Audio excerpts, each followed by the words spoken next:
So I've been on this binge recently, a binge of watching older kid anime since apparently they're being uploaded to YouTube freely on their official YouTube channels because, I don't know, I guess kids watch YouTube or something?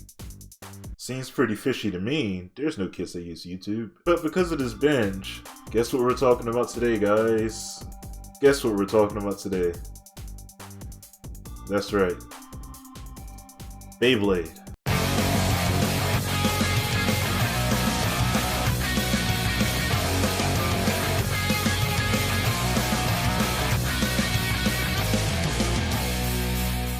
From Tyson and Kai, to Jinga and Kyoya, to Valt and Shu, and even to Shogun Steel and Baywheels, Beyblade has went through a lot of changes and identity crisis?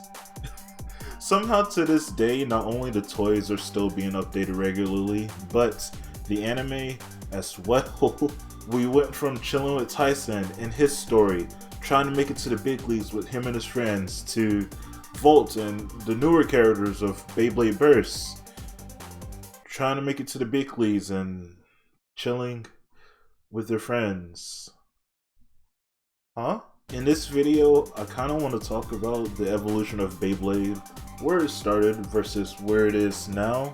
Is it just as popular as it was back then, or is it not? What's exactly going on with Beyblade? Obviously, if you guys couldn't already tell from the characters I named, I'm going to be focusing on the anime.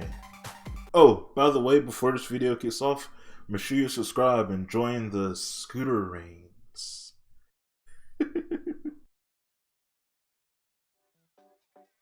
If I had to say what early years of my childhood consisted of, it's Beyblade, Digimon, and I guess Dragon Ball Z as well. The original series of Beyblade made a precedent for what happens in all Beyblade series. A small kid who's hella into Beyblade, I almost said Digimon. A small kid who's hella into Beyblade, the sports obviously, wants to make it into the big leagues one day, and in the first few episodes they find out that either them or their Beyblade has something special to it. And this was exactly that for Tyson. Something I really like in this original series that they don't really show any attention to in the newer ones is the concept of Bit Beasts. Yes, Bit Beasts. You're aware of the faceplates that are on the front of Beyblades, which is probably a sticker of some sort of beast on the sticker, right? Well, in this series, they call them Bit Beasts. They're beasts, mythical beasts that are trapped within the Beyblade. Yeah, they're forced to do the commands of the person who wields the Beyblade. Or, well, some choose the owners, but some don't. Except for Kenny's, who somehow got stuck on his computer? Question mark, question mark? This series in execution is a bit more wacky than the other Beyblade series, especially when it comes to what type of launchers people use for the Beyblades. Footballs, to fishing rods, to basketballs, and even tennis rackets. I personally think this series was super wacky without realizing it. The original songs and soundtracks in here were amazing. Fucking amazing. It's exactly what you think you'd get from early 2000s anime slash shows. Very 2000s rock, and that's just what you want. You get hyped every time, mate. You get hyped every time. Let's go, Beybladers! Let's rip into the sky! Let's go, Beybladers! Let's rip, let's fly! Some quick cons about this first series of Beyblade. It's the voice acting. I'm talking about the English dub, obviously, because I'm English, obviously. It's bad. It's so bad. But because of how bad it is, or maybe it's because I watched it when I was a kid, I do find it sort of charming, if that makes sense. Another flaw that I personally think this has is in the second part series thing of the original series of Beyblade, V-Force, they switched to 3D animated Bey battles, and I don't think that's the most appealing. I really don't. I think that's the ugliest Bey battles ever, if you ask me personally. But I admire the strives forward, I guess. But I don't think they were capable of handling it perfectly as they are now, which we'll get onto that a bit later, I guess.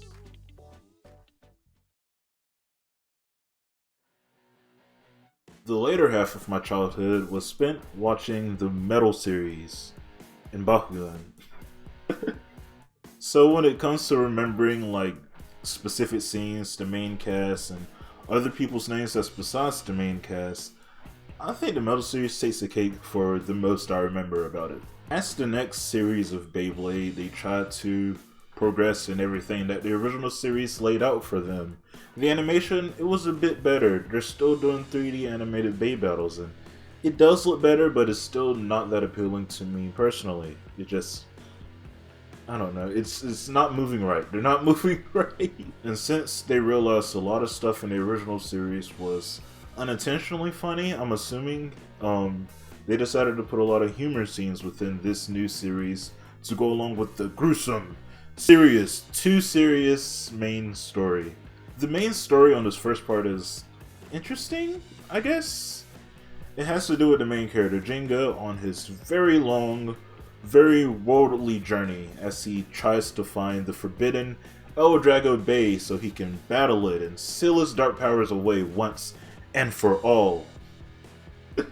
And in order to do that, he has to enter a Beyblade tournament to stop him, since he's going to be the final opponent. Because somehow Beyblading can lead to the end of the world. Yeah. It's not as believable as card games, but let's keep going. Some cons about this is the voice acting. It's bad. It's just bad. It's not charming in the slightest. It's just bad. Everyone sounds like they're reading off scripts, and I don't know. It's just not appealing to me. It's just not appealing to me. But it does have probably one of my favorite voice acting things in the entire thing of Beyblade. And here it is.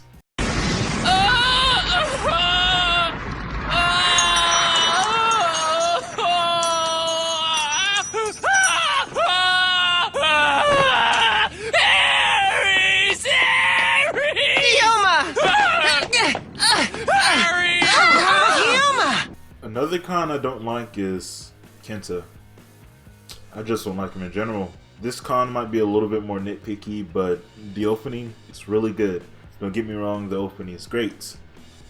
But if you're gonna take the time every season of the Metal series to change one word in it, depending on what part of the Metal series it is, just change the whole fucking song, please. Just do it.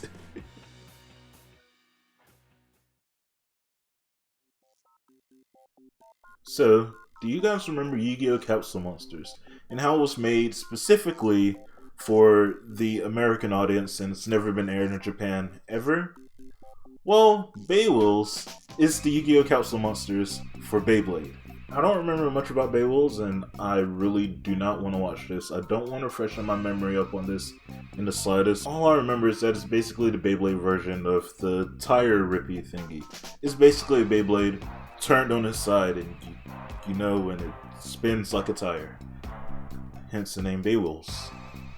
But besides that, I just don't want to remember it in the slightest, and honestly, I don't think you should either. The story itself took place in a parallel world separate from the Metal series, so you won't be wondering why this character isn't in there, why this character isn't in there.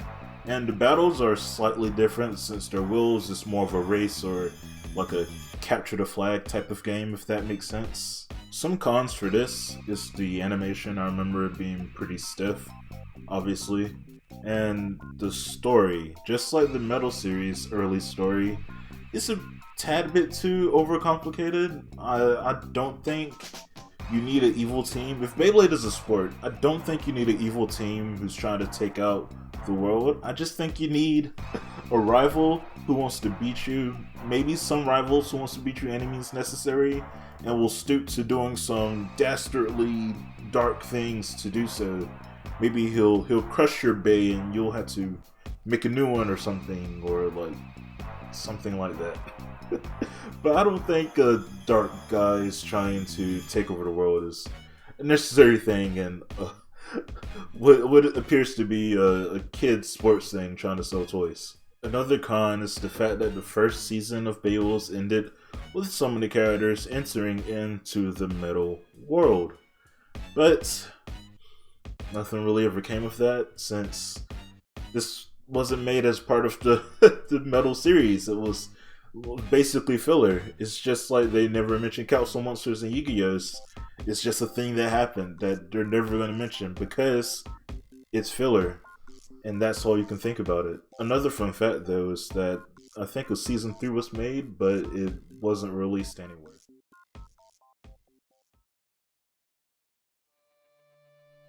Beyblade Burst is the first of the metal series I have zero childhood ties to.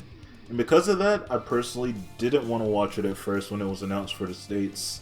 But I think I woke up randomly one day and it was on my television screen, and honestly, I was blown away from how well it looked, and it did something. It did something so much better than any of the other series up to this point.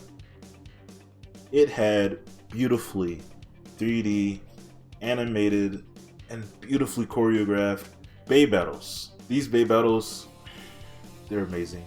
They're amazing, and if you're a Beyblade fan, you're gonna want to watch these, because after you watch these, you're gonna want to play Beyblade again, and then you're gonna get sad because you realize one time in middle school you thought you were a grown-up, so you threw away all of your old Yu-Gi-Oh cards, your old Bakugan, and your old Beyblades, so you don't have any of those stuff now, and now you just have the memories, because they cost a lot to buy now.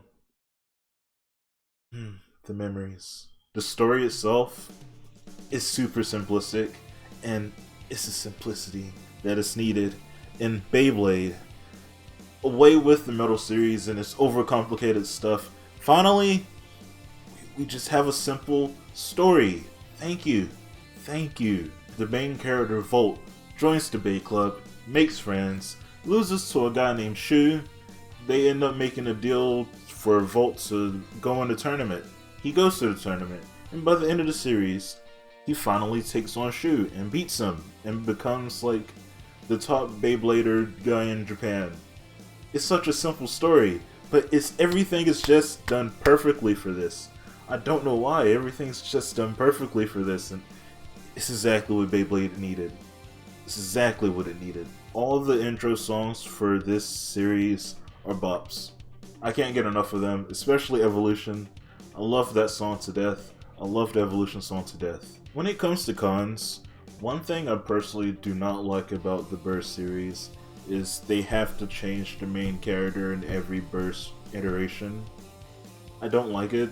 Personally, for me, I feel like none of the other characters of Turbo and Rise compare to Valt's character-wise.